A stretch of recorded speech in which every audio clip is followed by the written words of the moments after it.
Good evening, Aarin, and welcome to our viewers on the Aarin's Take on Next Play. Excited to bring this conversation forward with some amazing games that are ongoing, and I'm excited to be back talking to Aarin on this Memorial Day weekend. Aarin, if you can please introduce yourself. Yes, so hello guys, welcome to a new episode of Aarin's Take on Next Play.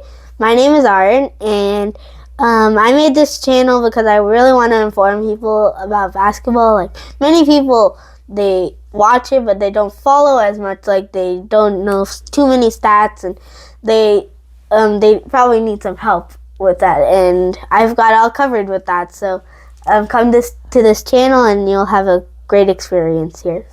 Thank you. I think you're talking about folks like me who, when you were, small. I remember all those years when you would bring all these very interesting stats to while you were so excited about the games, and folks like me and other people in the family were just like you were just educating us, and so this has been amazing to see you, speak to some of the key games and just educate folks like us who don't understand the game so well. So thank you. I think, do you want to speak about the last question you asked in the trivia? Yes. And then we can go forward. Yes. So last week I asked the trivia question of, so the Knicks and Pacers are playing this series. I'll get to that later, but so it was, my question I asked was, when was the last time they played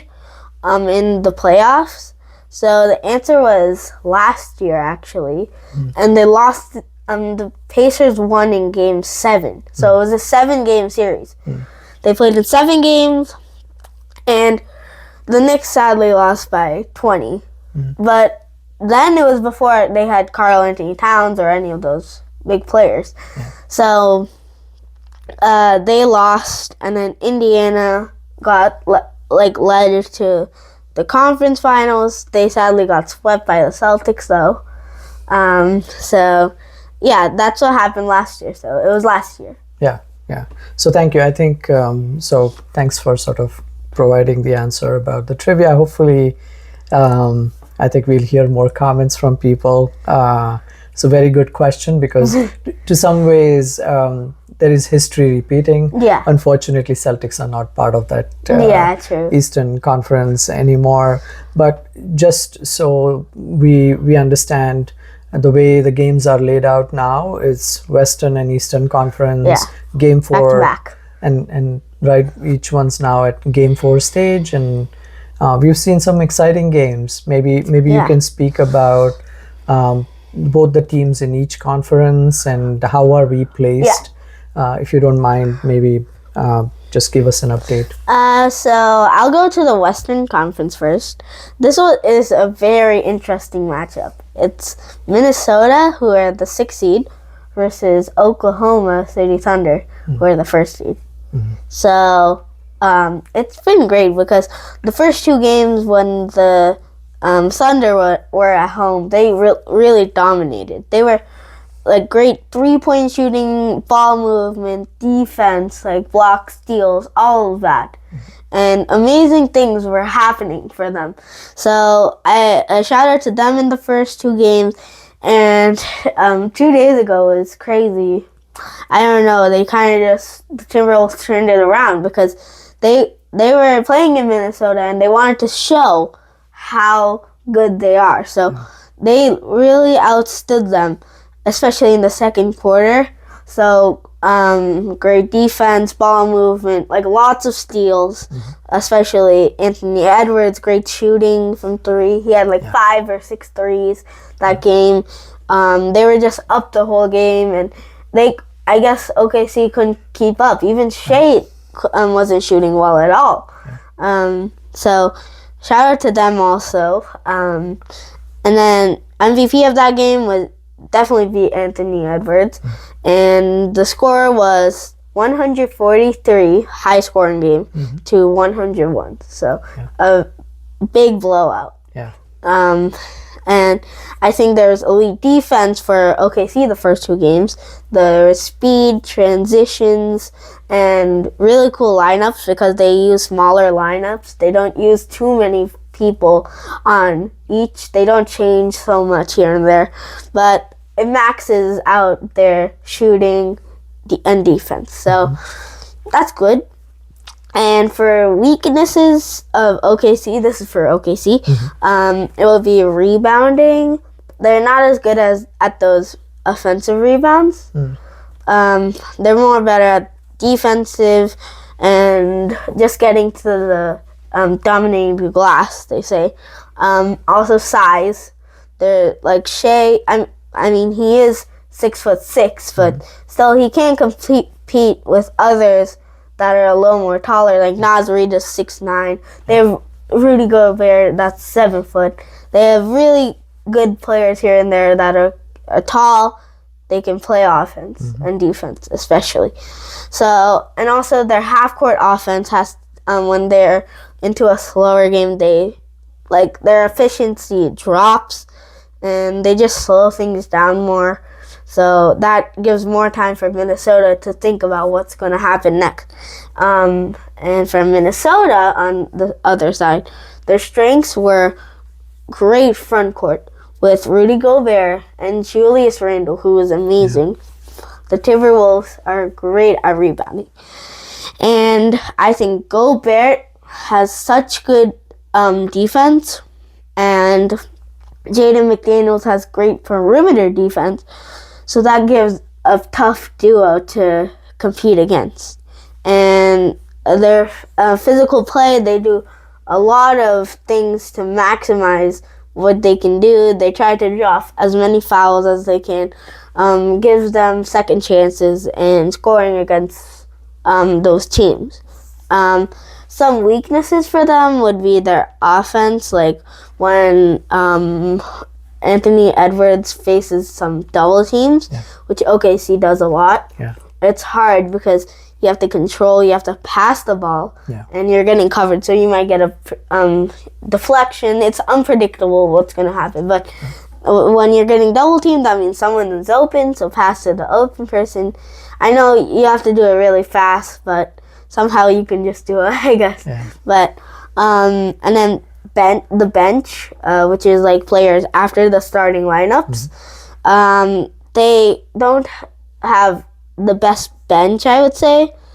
It limits their scoring and their depth. So, but their bench is really good, honestly, I would say still. I think there was a big contrast between game 1, 2, and then the game 3, where I think to your point about you saw that the Wolves were really they came charging. Randall, who was quiet in the game 2, he wasn't. Was was dominating together with Ant-Man, and so we got to see the Wolves really very strong, and I think they want to show out. They're like howling. Yes.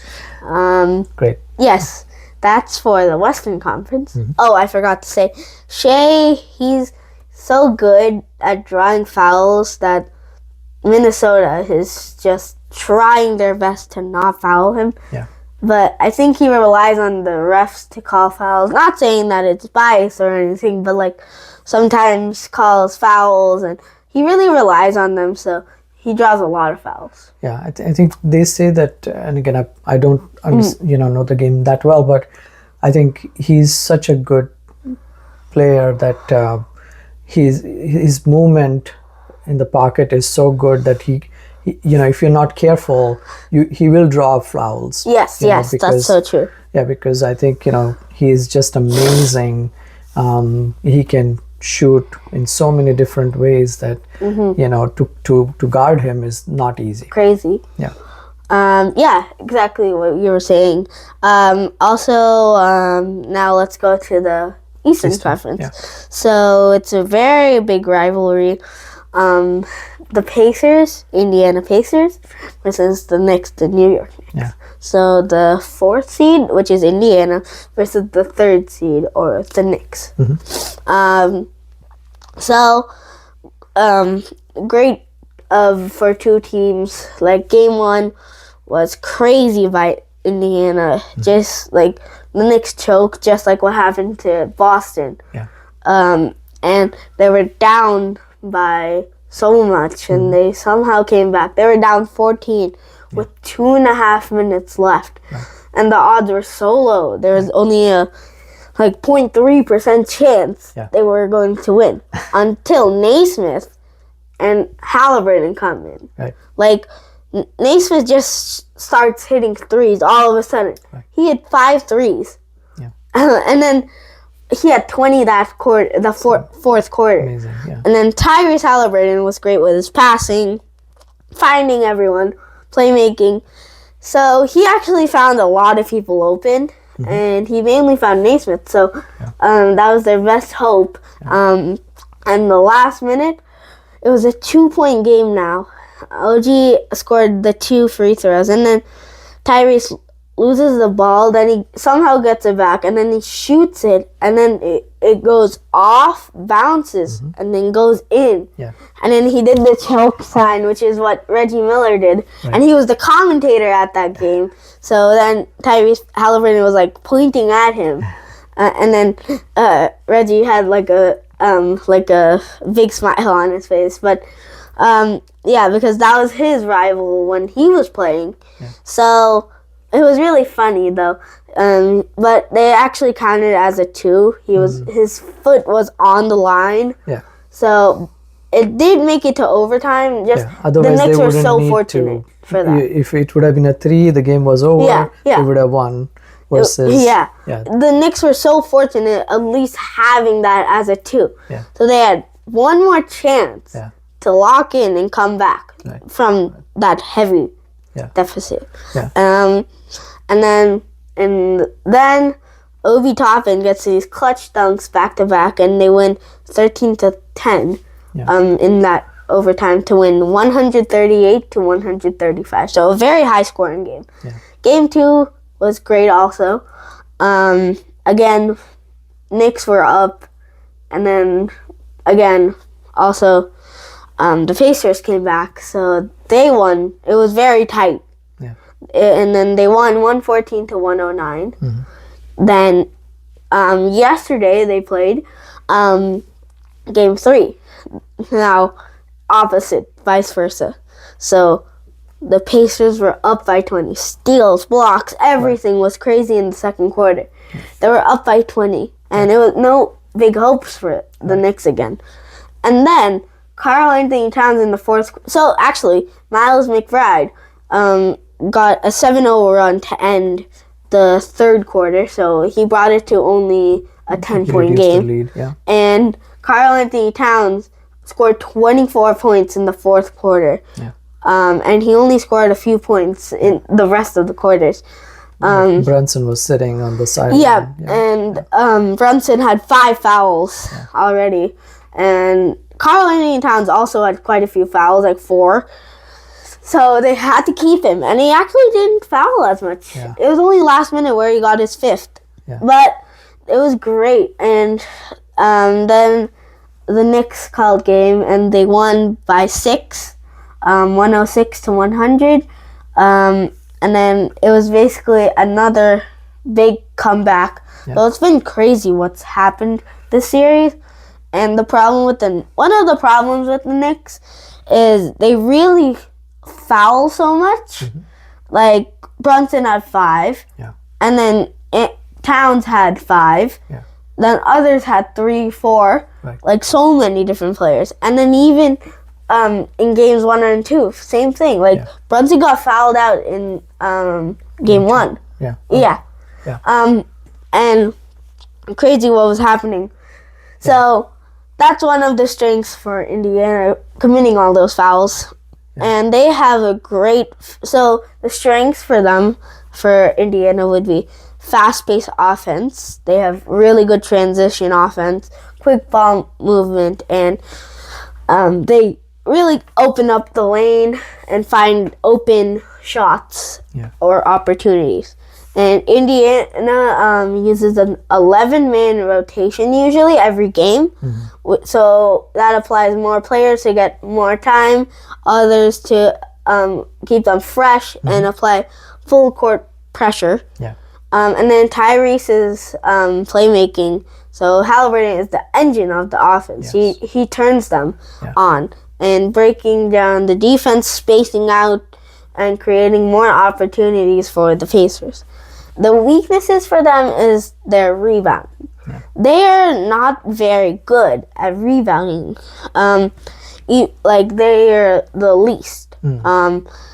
And so that allows them for too many second chance points. So that's really a big thing for them.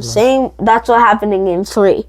And physically, there's big issues there because speed over size, also stronger teams, stronger players, and that causes a lot of problems. And then defensive consistency, they all have solid perimeter defense, but they struggle inside the paint with bigger players like Mitchell Robinson, and Karl-Anthony Towns, nicknamed Cat. And then for the New York Knicks, they have really good strengths. Their elite defense, keeping players with blocks, turnovers, causing many of those. Like games 1 and 2 of the Knicks versus Celtics, amazing last-moment defense, which actually was the reason they caused them to win. That's right. Those two. And Brunson has been clutch, averaging 28.8 points this playoffs, not the series. Playoffs.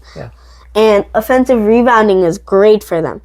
New York grabs 30.8% of the missed shots. So almost 1/3 of the time they're going to rebound it. So that's great. And then their weaknesses, they have really slow starts. What happened in games 1 and 2 against the Celtics, other games even, like the whole series in the games, and even this one. They start really slow, which makes it hard to come back from such a low. And then they also really rely on Brunson for their offense, expanding different parts, and when he struggles, the team can't. It's only them, really. And then the bench production, just like the Timberwolves, their reserves don't have much to do there, so it's a little hard for them. And that was all the strengths, weaknesses for all the teams. No, thank you. I think this is super helpful because it just helps us to understand, the game is so poised where you are not, even while we are probably around the mid part of the finals here, you can't tell clear winners. I thought in the Western Conference, OKC was going to sweep. I thought it was going to. That's not how it looks like. I guess maybe in 6 or 5 or 6 easily. How can you do that? So it's nice to see that the other teams are giving them a good fight. It's very intense. It is. And the winners of each of these series will go into the NBA Finals. So this is for the championship, the series. And that will begin on June 5th, which is game 1. So game 1 of last year, Dallas versus the Celtics, was June 6th. And they won the championship on June 17th. That's good to know. Thank you for that. So I think we are seeing, and I know there will be game 4 today. And then tomorrow as well. So we have so the Western Conference is I'm today. excited for that. Right, and then tomorrow Eastern. So exciting games. I think maybe you can speak about, if you have any comments, because I felt that, on the Eastern Conference, New York, obviously in Madison, the Knicks in the Madison Gardens were they were very loud. Yeah, and, they have such big fan big base. fan base, and I They- thought, just like almost like the Celtics are. Right. It's like so loud. They're very serious about the Yeah, game. They yeah. are like fighting themselves. Yeah. Like, and whenever they win the series, when they beat Boston, yeah, one of the people told me they were acting like they just won the championship. I mean, it's a big deal to them. It Because, is beating a second seed, yeah. the former champions. Absolutely. But you can't act like you Yeah. just did that. So it's still the games have to continue, and they Yeah. have to sort of continue to stay focused. But the first two games they lost in Madison Gardens, then went to to Indiana yesterday. So every team has lost at home, yeah, which is crazy. yeah, which I think Indiana had an opportunity to close out and win Yes, back-to-back games, and then come back to Madison Gardens. they could have been 3-0, Right, and they could have got a sweep there right. if they could maintain. And just like I was saying, for road games, for home games for the Thunder in Minnesota, they've won every single home game. Yeah, I think so. That's one piece to keep in mind. We are not complaining. I think we get to see all these celebrities Like in New Shawnee. York and others, who are very passionately rooting for these. Yeah, even like NBA players like Patrick Ewing or Yeah. Walt Frazier, who are both legends for them. That's right. So, in terms of the upcoming games, do you have any other thoughts? Maybe if you have, otherwise we can go to Trivia. the trivia. Yeah. So I think it's gonna be hard, like for both. Like it's such a good matchups. It's gonna be hard for both teams though to fight. Like so like there could be favorites, but also it's such close. Like both of these four teams are so good in general. Like I think Minnesota shouldn't be a 6 seed. They should be like a 3rd seed. Like they're really good. Like just like very similar to the Lakers actually as a team. Yeah. They have Luka Doncic, who is basically like Anthony Edwards, and he was great. Then LeBron is like other players combined. So it's great to see what's happening. Yeah, yeah.